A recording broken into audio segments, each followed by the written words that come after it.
Hello guys, good evening. So guys, vision की 18 सितंबर की daily current affairs की magazine update हो गई है। तो चलिए हम आज की फर्स्ट न्यूज़ के साथ स्टार्ट करते हैं। Lok Sabha passes bills on agriculture reforms. तो गाइस, ये जो न्यूज़ है वो GS3 में इकोनॉमी सेक्शन के अंडर कवर होगा। तो गाइस, ये हमने शायद कुछ दिन पहले भी पढ़ा था कि लोकसभा में ये जो बिल्स हुए हैं पास हुए हैं। जरा अब हम उनके की प्रोविजंस देख लेते हैं और क्या क्या उनसे रिलेटेड, उन बिल्स से रिलेटेड क्या क्या कंसर्न्स हैं, क्या क्या इश्यूज़ हैं, वो हम देख लेते हैं। तो ये जो 3 बिल पास हुए हैं उसमें जो फर्स्ट बिल है वो farmers produce trade and commerce promotion and facilitation bill का है। तो इसके अंदर क्या है, जो फार्मर्स हैं वो जो अपने प्रोडक्ट्स हैं, जो उनका प्रोड्यूस है उसको ट्रेड कर सकते हैं इंट्रा स्टेट भी और इंटर स्टेट भी। इंटर स्टेट क्या होता है, मतलब कि डिफरेंट स्टेट्स में ट्रेड करना, और इंट्रा स्टेट क्या, विद इन यूर स्टेट क्या ट्रेड करना। तो इससे क्या आएगा, जो फार्मर्स हैं वो अपने प्रोड्यूस का ट्रेड कर सकते हैं intra state and inter state beyond the physical premises of the APMC market. तो गाइस, अभी क्या है, करंट सिचुएशन क्या है कि जो मेनली जो फार्मर का प्रोड्यूस होता है वो जो एग्रीकल्चर प्रोड्यूस मार्केट सेंटर्स होते हैं उन्हीं मंडीज़ में क्या होता है, फार्मर के प्रोड्यूस को क्या होता है, सेल किया जाता है। ठीक है, लेकिन इससे क्या होएगा, जो फार्मर्स हैं वो इंटर स्टेट और इंट्रा स्टेट भी ट्रेड कर सकते हैं। इससे क्या होएगा, इसमें यह है कि जो स्टेट गवर्नमेंट्स हैं वो कोई भी मार्केट फ़ी वहाँ पे नहीं कर लगा सकती, कोई भी तरह का टैक्स है वो लिवाई नहीं कर सकती, ना ही वो सेस लिवाई कर सकती आउटसाइड द APMC एरिया। अब इसमें कंसर्न्स क्या है, देखो कंसर्न यही है क्योंकि क्या है, स्टेट गवर्नमेंट क्या है, जो रेवेन्यू है उसको लॉस होएगा। इस वजह से क्या है, वो जो मंडी फीस है उसको कलेक्ट नहीं कर पाएगी अगर जो फार्मर्स हैं वो अपने प्रोड्यूस को सेल कर रहे हैं आउटसाइड द APMC यार्ड। ठीक है, दूसरा क्या है, जो APMC मार्केट्स होते हैं उसमें क्या होता है, एक कमीशन एजेंट्स होते हैं, ठीक है, जो अपनी कमीशन खाते हैं। ठीक है, इसमें क्या होएगा, जो कमीशन एजेंट्स हैं जो उनकी फीस है वो भी कहीं ना कहीं क्या होएगी, उनका जो रेलेवेंस है वो भी खत्म हो जाएगा। ठीक है, तो ये इसमें इशूज़ था। सेकेंड ये है कि the farmers empowerment and protection agreement of price assurance and farm services bill. जो क्या, जो पहला बिल था वो मेनली ट्रेड से रिलेटेड था, दूसरा बिल मेनली है क्या, उनको फार्मर्स को हमने एम्पावर करना है, उनको प्रोटेक्ट करना है। तो क्या इसमें यही है कि जो कॉन्ट्रैक्ट फार्मिंग है उसके रिलेटेड एक पूरा गाइडलाइन बनाया गया, उसका पूरा फ्रेमवर्क बनाया गया है। देखो आपको पता है, जब कॉन्ट्रैक्ट फार्मिंग का जो कॉन्ट्रैक्ट होता है वो हम क्या करते हैं, जब कल्टीवेट करने से पहले क्या होता है, एग्रीमेंट हो जाता है through an agreement between a farmer and a buyer prior to the production और rearing of any farmer produce. इसके अंदर क्या एक प्रोविज़न दिया है, 3 लेवल डिस्प्यूट सेटलमेंट मैकेनिज्म होगा। अगर फार्मर और कॉन्ट्रैक्टर के बीच में कोई डिस्प्यूट हो जाता है तो उसमें क्या है, 3 लेवल क्या है, उसके डिस्प्यूट्स को सेटलमेंट किया जाएगा। जैसे कॉन्सिलेशन बोर्ड होएगा, सब डिविजनल मजिस्ट्रेट होगा और अपीलेट अथॉरिटी होगी। ठीक है, अब इसमें क्या इश्यूज़ हैं, देखो इश्यूज़ यही है कि अगर कोई भी डिस्प्यूट होता है फार्मर और किसी कॉन्ट्रैक्टर में, तो हमेशा क्या, जो फार्मर है वो कहीं ना कहीं क्या होएगा, एक वीक प्लेयर की तरह एक्ट करेगा। Farmer will be the weaker player in the contract farming arrangement in terms of their ability to negotiate. ठीक है, क्योंकि जो फार्मर है वो इतना नेगोशिएट नहीं कर पाएगा जितना जो कॉन्ट्रैक्टर है, वो जो पैसे वाला इंसान है, तो वो ज़्यादा क्या है, उसकी जो एबिलिटीज़ हैं वो ज़्यादा है। दूसरी बात का, जो भी कॉर्पोरेट स्पॉन्सर है वो इतने सारे स्मॉल एंड मार्जिनल फार्मर्स के साथ क्या करेगा, डील नहीं कर सकता। मल्टीट्यूड का मतलब है कि ग्रुप ऑफ पर्सन है, क्राउड है, जो स्मॉल एंड मार्जिनल फार्मर्स का जो क्राउड है उनके साथ वो इतने सारे डील नहीं कर पाएगा। और दूसरी बात ये है कि जो बिग प्राइवेट कंपनीज हैं, ये जो एक्सपोर्टर्स हैं, ये प्रोसेसर्स हैं, हमेशा क्या है, जो इनकी कहीं ना कहीं एक मोनोपोली बन सकती है इन डिस्प्यूट्स में। ठीक है, वही बात होगी अगर फार्मर्स और किसी एक्सपोर्टर में कोई डिस्प्यूट है तो हमेशा जो फार्मर क्या है वो कहीं ना कहीं वीक साइड रहेगा, और जो ये जो बिग कंपनीज़ के जो प्लेयर्स हैं वो हमेशा क्या है, उनकी जो मोनोपोली है वो बनी रहेगी। ठीक है, थर्ड जो बिल है वो असेंशियल कमोडिटीज़ अमेंडमेंट बिल 2020। तो कहती हमने कुछ दिन पहले पढ़ा था। इसमें क्या किया, जो एग्रीकल्चर कमोडिटीज़ की जो जैसे सीरियल्स होगी, pulses, oil seeds, onions, potatoes, इन्हें क्या कर दिया, डीरेगुलेट कर दिया। ठीक है, अब ये डीरेगुलेट कर दिया तो इसका मतलब ये है कि अब क्या होगा, जो इन पे स्टॉक लिमिट्स की जो इम्पोजिशन था वो इम्पोजिशन को रिमूव कर दिया गया। इसलिए क्या है, अब ऐसे आइटम्स क्या हैं, बस इस आइटम्स पे ऐसी स्टॉक लिमिट्स की इम्पोजिशन तभी कर सकते हैं अगर कोई एक्स्ट्रॉर्डिनरी इवेंट आ जाए, जैसे वार की सिचुएशन आ जाए, ठीक है, या फिर फूड सिक्योरिटी इवेंट कोई भी अगर इस तरह का आ गया, तो उस टाइम में क्या है, हम इन जो एग्रीकल्चर कमोडिटीज़ पे हम क्या कर सकते हैं, स्टॉक लिमिट्स लगा सकते हैं। लेकिन अभी क्या है, इस बिल के पास होने के बाद क्या है, जो ऐसी एग्रीकल्चर कमोडिटीज़ थी इनको क्या कर दिया, डीरेगुलेट कर दिया। ठीक है, स्टॉक लिमिट्स में भी imposed on agriculture produce only if there is a steep price freeze. ठीक है, अब इसके साथ क्या कंसर्न है, जो कंसर्न यही है कि जो प्राइस लिमिट्स इस पर जो सेट होता है वो बहुत ज़्यादा हाई होता है। दूसरी बात ये जो है कि जो अब में क्या है, अगर बिग कंपनीज है, क्योंकि अब क्या कर दिया हमने, कुछ एग्रीकल्चर कमोडिटीज़ को डीरेगुलेट कर दिया। डीरेगुलेट करने की वजह से क्या है, जो बिग कंपनीज हैं वो क्या करेंगी, एग्रीकल्चर कमोडिटीज़ का ज़्यादा से ज़्यादा क्या करेंगी, स्टॉक मार्केट में करेंगी, ट्रेड करेंगी, जिस वजह से क्या वही उनकी डिक्टेटरशिप हो जाएगी, उनकी मोनोपोली हो सकती है फार्मर्स पे। अभी क्या है, एक चीज़ और देखने को आया था कि कुछ दिन पहले क्या है, जो अनियंस के एक्सपोर्ट को बैन कर दिया गया था। फिर अभी तो आप बोल रहे हो डीरेगुलेट करना है और यहाँ पे आप उनको बैन करके खुद रेगुलेट कर रहे हो, तो ऐसे टर्म्स को देखते हुए लगता है कि ये जो इम्प्लीमेंट होने में कहीं ना कहीं भी दिक्कत होगी। ठीक है, it create doubts on it's implementation. ठीक है, तो कहते आई होप आपको समझ में आया होगा कि कौन कौन से जो बिल पास हुए हैं उनके क्या प्रोविजंस है और उनसे रिलेटेड क्या कंसर्न्स है, वो सब हमने डिस्कस कर लिया। नेक्स्ट न्यूज़ पे पढ़ते हैं, private sector participation in space sector. तो कहते ये भी जो न्यूज़ है वो GS3 में साइंस एंड टेक्नोलॉजी सेक्शन के अंडर कवर होगी। तो कभी क्या है, आपको न्यूज़ से समझ ही आ रहा होगा कि प्राइवेट सेक्टर की पार्टिसिपेशन की बात हो रही है स्पेस सेक्टर में। देखो अभी क्या है, राज्यसभा में एक रिटर्न रिप्लाई दिया गया और उसमें हाईलाइट किया है कि ऐसे इनिशिएटिव लिए जाएंगे जिसमें क्या है, हम ज़्यादा से ज़्यादा प्राइवेट कंपनीज़ को अलाउ करेंगे कि वो पार्टिसिपेट करें स्पेस एक्टिविटीज़ में। अभी क्या है, करंटली क्या है, इसरो के साथ ऑलरेडी 500 प्राइवेट कंपनीज हैं जो पार्टनर कर रही हैं डिफरेंट सेक्टर्स में, जैसे मटेरियल्स प्रोवाइड करना, मैकेनिकल सपोर्ट करना, मैकेनिकल फैब्रिकेशन या इलेक्ट्रॉनिकली फैब्रिकेशन या सिस्टम डेवलपमेंट, इंटीग्रेशन। तो इन सब डिफरेंट सेक्टर्स में क्या है, अभी भी डिफरेंट जो प्राइवेट कंपनीज हैं वो इसरो को क्या कर रही है, सपोर्ट कर रही हैं, उनके साथ पार्टनरशिप में है। अभी क्या क्या इनिशिएटिव लिए गए हैं, देखो एक Indian National Space Promotion and Authorisation Centre को क्रिएट किया था। इसका काम क्या करता है, ये प्राइवेट कंपनीज को अलाउ करता है कि जो इंडियन स्पेस का जो इंफ्रास्ट्रक्चर है वो उसको यूज़ करे और क्या कर सके।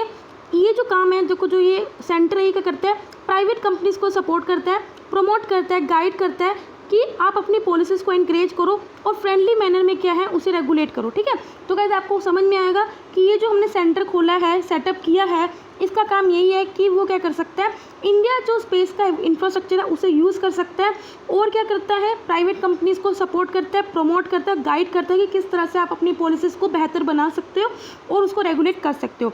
अभी देखो आपको पता है, अभी तक के इसरो की एक कमर्शियल आर्म थी जिसका नाम था एंट्रिक्स। ठीक है, जो मिनी रत्न कंपनी भी है, लेकिन अभी आपको पता है न्यू स्पेस इंडिया लिमिटेड एक और नई आर्म को लेके आए हुए, सेटअप किया गया। इसके अंदर काम करता है, देखो ये मेनली क्या करती है, लॉन्च व्हीकल्स को बिल्ड करती है, जैसे मेनली क्या है PSLV, ठीक है, या SSLV, ये जो लॉन्च व्हीकल्स हैं इनको क्या करती है, मैन्युफैक्चर करती है। ठीक है, लॉन्च सर्विसेज प्रोवाइड करती है, सैटेलाइट्स पे बिल्ड करती है और स्पेस बेस्ड सर्विसेज प्रोवाइड करती है, टेक्नोलॉजी ट्रांसफर, तो ये इसका काम है। ठीक है, अभी जो न्यू स्पेस इंडिया लिमिटेड है इसका काम क्या है, इसरो और प्राइवेट सेक्टर के बीच में जो गैप है उसे बिल्ड करना है और जो इसरो की जो भी टेक्नोलॉजीज़ हैं या जो इंफ्रास्ट्रक्चर है उसे इंडस्ट्री तक क्या करना है, भेजना है, ट्रांसफ़र करना है। इससे क्या बेनिफिट होएगा, ऑफ कोर्स हम जो स्पेस एसेट्स हैं या स्पेस की जो एक्टिविटीज़ हैं उसका हम सोशल वे में और इकोनॉमिकल वे में क्या कर सकते हैं, यूज़ कर सकते हैं। ठीक है, सोशल वे में क्या है कि हम क्या कर सकते हैं, एग्रीकल्चर एक्टिविटीज़ में क्या कर सकते हैं, उन सैटेलाइट्स को यूज़ कर सकते हैं। इकोनॉमिकली क्या कर सकते हैं, हम रिसोर्सेज को ट्रैप कर सकते हैं कि हाँ यार इस ओशन में इतना रिसोर्सेज है या यहाँ पे इतना रिसोर्सेज है, तो इस तरह हम क्या कर सकते हैं, सोशियो इकोनॉमिक यूज़ कर सकते हैं। इससे होएगा, इसरो क्या है, ज़्यादा फोकस कर सकता है रिसर्च और डेवलपमेंट एक्टिविटीज़ में, न्यू टेक्नोलॉजीज एक्सप्लोरेशन में, मिशंस और ह्यूमन स्पेस फ्लाइट प्रोग्राम में। ठीक है, जॉब क्रिएट होगा इससे और हमारी जो ग्लोबल कॉम्पिटिटिवनेस है, तो आपको पता है इसरो भी बहुत ज़्यादा कम्पीट करता है। ठीक है, USA को भी करता है। ठीक है, जैसे मंगलयान आप देख लो। ठीक है, रशिया को करता है, चाइना को करता है, हर एक कंट्रीज को क्या करता है, कहीं ना कहीं क्या करता है, ये कम्पीट करता है। इससे जो हमारी कम्पिटिटिव मैनर है वो भी हम बढ़ाएंगे। ठीक है, नेक्स्ट न्यूज़ पे बढ़ते हैं, assessment of aspirational district programme release. तो गाइस अभी एस्पिरेशनल डिस्ट्रिक्ट प्रोग्राम क्या है, तो गाइस ये जो कवर होएगा ये सोशल इश्यूज़ में कवर हो सकता है। GS1 और GS2 दोनों के अंदर सोशल इश्यूज़ कवर होता है, तो ये जो न्यूज़ है वो GS1 और GS2 के सोशल इश्यूज़ में कवर हो सकती है। देखो सबसे पहले हमें समझने की ज़रूरत है कि एस्पिरेशनल डिस्ट्रिक्ट प्रोग्राम है क्या। तो गाइस ये जो प्रोग्राम है 2018 में लॉन्च हुआ था। इसके अंडर क्या है, जो कंट्री के अंडर डेवलपमेंट डिस्ट्रिक्ट्स हैं, अंडर डेवलप्ड डिस्ट्रिक्ट मतलब कि जो बहुत बैकवर्ड है, उनको हमने क्या करना है, वहाँ की जो सोशियो इकोनॉमिक इंडिकेटर्स हैं उन्हें हमने क्या करना है, इंप्रूव करना है। ठीक है, तो गाइस आपको समझ में आ गया, ADB लॉन्च किया गया 2018 में to accelerate improvement in socio economic indicators of most under developed districts of currently जो ये प्रोग्राम है वो इंडिया के 117 डिस्ट्रिक्ट्स में क्या है, स्प्रेड है, वहाँ पे चल रहा है। तो अभी क्या है, स्टडी कंडक्ट किया किसने, US based social progress imperative है। ठीक है, इसने क्या एक स्टडी मतलब कि कंडक्ट किया और इस इम्परेटिव में कौन कौन है, प्रोफेसर हैं हार्वर्ड यूनिवर्सिटी के, ठीक है, MIT यूनिवर्सिटी के और इंस्टीट्यूट ऑफ कॉम्पिटिटिवनेस के, यहाँ पे ये मेंबर हैं। उन्होंने क्या एक स्टडी कंडक्ट किया, क्या क्या फाइंडिंग है, फाइंडिंग यही है कि जो एडीपी में जो सोशियो इकोनॉमिक इंडिकेटर्स है, मेनली क्या 5 इंडिकेटर्स है, 5 सेक्टर्स हैं जो इसमें कवर है, जो हमने क्या करना है, इंप्रूव करना है। जैसे हेल्थ और nutrition sector, education, agriculture and water resources, financial inclusion and skill development, basic infrastructure. तो ये मेनली 5 सेक्टर पे क्या करता है, फोकस करता है। तो मोस्टली जो डिस्ट्रिक्ट्स हैं अभी देखा गया है वो 40 to 90% away from the target. मतलब कि आप देख सकते हो कि जो इनकी परफॉर्मेंस है कितनी पुअर है, इनकी जो परफॉर्मेंस है इतनी पुअर है कि वो अभी भी क्या है, अपने टारगेट्स को पूरा करने में क्या है 40 to 90% मतलब कि बहुत अभी पीछे हैं। और अभी कोई भी क्लियर अचीवर या लेगार्ड डिस्ट्रिक्ट्स हैं वो कुछ समझ में नहीं आ रहा कि भी यार इस डिस्ट्रिक्ट ने बहुत अच्छा काम किया या इस डिस्ट्रिक्ट ने बहुत बेकार काम किया, तो इसको क्या अभी क्लियर मार्केबल नहीं की जा सकती। अगर देखा जाए हेल्थ और एजुकेशन सेक्टर में क्या है, डिस्ट्रिक्ट से मैक्सिमम क्या है इंप्रूव शो करिए, मैक्सिमम प्रोग्रेस करिए। और अगर एग्रीकल्चर और फाइनेंशियल इंक्लूजन के पैरामीटर्स में देखा जाए तो बहुत ज़्यादा डिस्ट्रिक्ट्स ने क्या किया, इसमें क्या कुछ प्रोग्रेस नहीं की है। They are the main areas of concern. 3 की एरियाज हैं। अब हम किस तरह से इन इंडिकेटर्स को क्या कर सकते हैं, प्रोग्रेस कर सकते हैं या फिर इंप्रूव कर सकते हैं। ऑफकोर्स अवेयरनेस कैंपेन करके कोलैबोरेशन कर सकते हैं बिटवीन डिफरेंट स्टेक होल्डर, जैसे government, private, civil society sectors में, और डाटा ड्राइवन गवर्नेंस। ठीक है, तो ये कुछ मेथड्स हैं किस तरह से हम क्या कर सकते हैं, जो वहाँ के सोशियो इकोनॉमिक इंडिकेटर्स हैं उनको हम इंप्रूव कर सकते हैं। ठीक है, अब हम और प्रोग्राम को कैसे इसको अच्छा कर सकते हैं, जो सेंट्रल स्टेट की स्कीम्स हैं अगर हम कन्वर्ज कर दें, ठीक है, collaboration central state and district में, या फिर एक दूसरे डिस्ट्रिक्ट्स में क्या कंपटीशन करके हम क्या कर सकते हैं, इन जो इंडिकेटर्स हैं उनको क्या कर सकते हैं, इंप्रूव कर सकते हैं। ठीक है, नेक्स्ट न्यूज़ पे पढ़ते हैं हम, India, Brazil, south Africa foreign ministers virtual meeting. तो गाइस आपको न्यूज़ से समझ में आ गया होगा क्या है ये। तो गाइस ये जो न्यूज़ है वो GS2 में कवर होगी, इंटरनेशनल रिलेशंस के अंडर। अभी क्या है, इंडिया, ब्राज़ील और साउथ अफ्रीका के जो फॉरेन मिनिस्टर्स हैं उन्होंने वर्चुअली मीट करी है।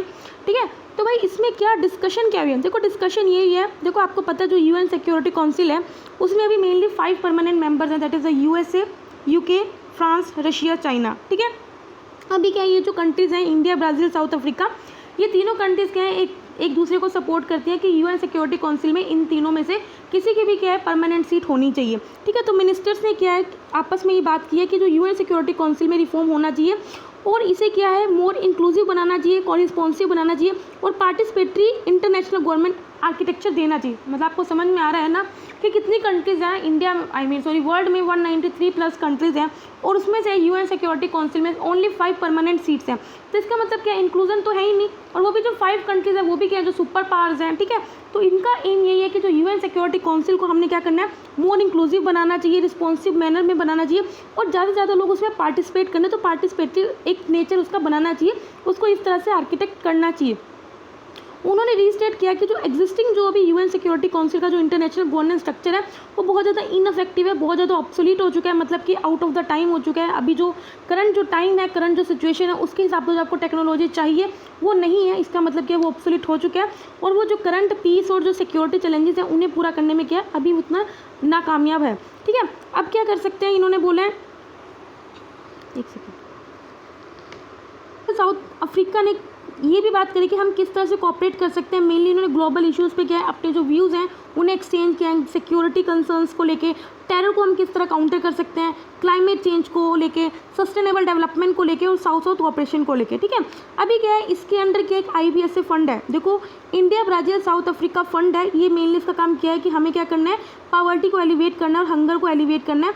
तो इसके वर्क को अप्रिशिएट किया कि इसने बहुत अच्छा काम निभाया है इन काउंटरिंग द कोविड-19 पेंडेमिक। तो अब जरा हम देख लेते हैं जो इंडिया, ब्राज़ील, साउथ अफ्रीका के जो एक एलियंस बना हुआ है वो कब बना हुआ है, ये 2003 में फॉर्म हुआ था बाय द ब्राज़ीलियन डिक्लेरेशन और ये purely south south grouping of like minded countries.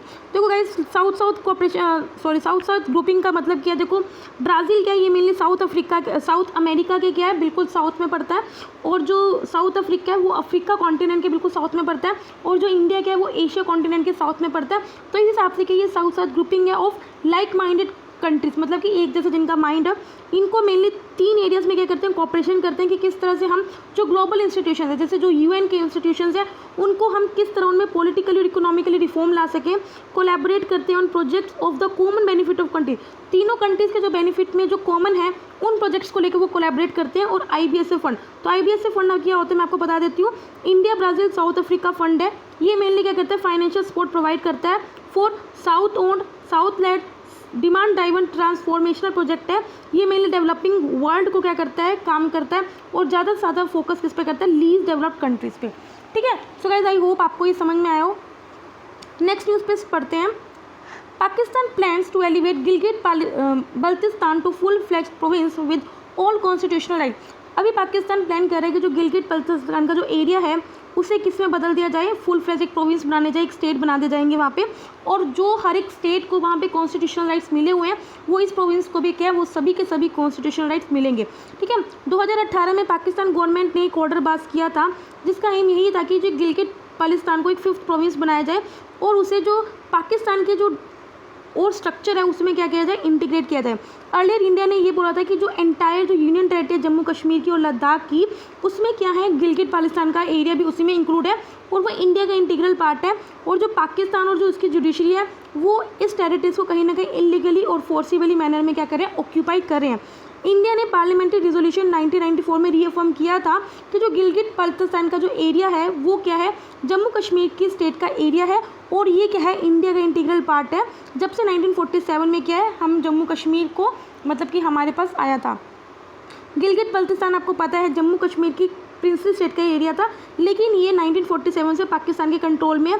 क्योंकि क्या किया था, जब हमें इंडिपेंडेंस मिली थी तो उसके तुरंत बाद ही क्या है, कश्मीर के जो ट्राइबल मिलिटेंट्स है और जो पाकिस्तान की आर्मी थी उन्होंने वहाँ पे क्या कर दिया था, इन्वेड कर लिया था। उसके बाद से जो एरिया है वो किसके अंडर है, पाकिस्तान की गवर्नमेंट के अंडर ही है। अब इतना एरिया का सिग्निफिकेंस क्या है, देखो पहली बात तो स्ट्रेटेजिक लोकेशन है और ये कहीं ना कहीं क्या 3 एरियाज़ को में एक एज एन इंटरसेक्शन पॉइंट है, मतलब कि इस एरिया से आप इंडिया में भी घुस सकते हो, सेंट्रल एशिया में भी घुस सकते हो, चाइना में भी घुस सकते हो, तो ये बहुत स्ट्रेटेजिक एरिया है। और यहाँ से जो चाइना पाकिस्तान के बीच में जो चाइना पाकिस्तान इकोनॉमिक कॉरिडोर है वो भी गिलगिट बाल्तिस्तान से होकर गुजर रहा है। यहाँ पे जो वाटर एनर्जी रिसोर्सेज है, यहाँ पे इंपॉर्टेंट ग्लेशियर है जो कि सियाचिन ग्लेशियर है, और दूसरा जो इंदस रिवर है वो भी यहाँ से होकर गुजरती है। ठीक है। तो गाइस यही था इसमें।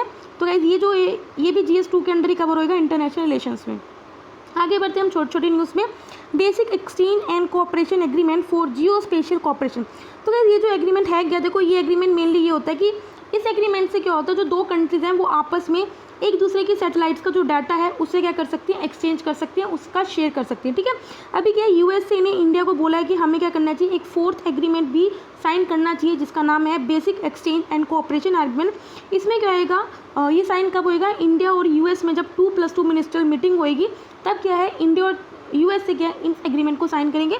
तो इस एग्रीमेंट से क्या होएगा, जो इंडिया और US की जो मिलिट्रीज हैं वो क्या कर सकती हैं, एक दूसरे का जो जियो स्पेशियल और सैटेलाइट डाटा है वो एक दूसरे के साथ क्या कर सकती हैं, शेयर कर सकती हैं।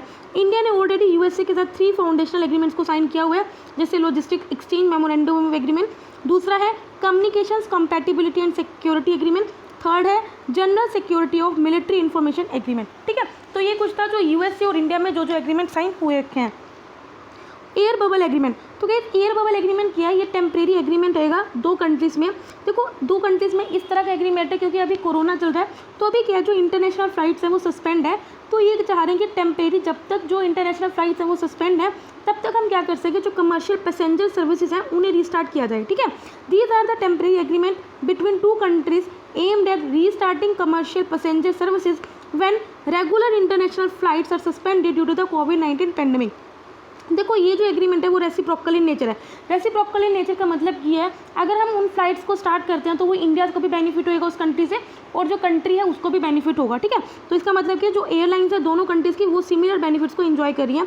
इंडिया ने ये जो एयर बबल एग्रीमेंट है अभी 10 कंट्रीज़ के साथ की है, USA, Canada, France, Germany, UK, Maldives, UAE, Qatar, Afghanistan and Bahrain. ठीक है।